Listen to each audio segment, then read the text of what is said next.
تقریبا 73 هم موږ اف آی آر درج کړي دي، هغه کې 55 کیسونه موږ ورک آؤٹ کړل، سلو نه زیات کسان هم نیولي شوي دي، او نن چې کوم 2 کسان موږ نیولي دي او تاسو سره موږ شیر کړل، دا کسان هم ډسټرکټ مومنت یو پکې افغان دی سعید الله، او یو پاکستاني دا فیض الله چې دا تربور دی، یو ټي ټي پی کمانډر دی ډسټرکټ مومن، بلال نمد او افغانستان په سایډ باندې بارډر نه اخوا رپورټ دی، هغه باندې هم کاروایی جاری ده انشاءالله. 111-283-283 نمبر دا ټول فری نمبر دا، او 24 घंटे دی باندې ایکسټورشن سره ریلیټډ شکایت چې دا غوي درج هم کوي چې موږ ریکارډ هم کوو، بل چې کوم کنسرن ډسټرکټس دي او ریجنز دي هغه کې موږ اس پی صاحبان دي هغوی ته موږ دا شی کنوی کوو. کتونکو سی ټي ډي د بتخورو خلاف کاروایانې شروع کړي دي، دا وخت موږ سره ډي آی جي عمران شاهد صاحب موجود دی، دی نه به معلومات اخلو چې دوی څومره کاروایانې کوي د بتخورو خلاف. سر معلومات را لرئ چې څومره کاروایانې کوي؟ تقریبا 73 هم موږ اف آی آر درج کړي دي، هغه کې 55 کیسونه موږ ورک آؤٹ کړل، سلو نه زیات کسان هم نیولي شوي دي،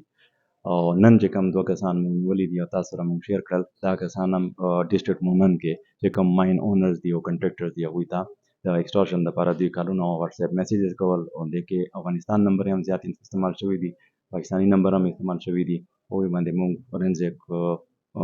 انالیسس وکړل او د خلکو باندې مونږ کار وکړو. دا 2 کسان خو ونیول، تقریبا 100 پورې دې کې کسان انوالو دي د یو هغه کې، او دوی خلاف تقریبا 28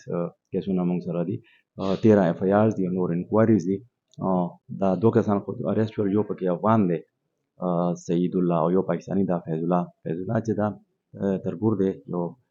ټي ټي پی کمانډر دی ډسټرکټ مومن، بلال نمد او افغانستان په سایډ باندې بارډر نه اخوا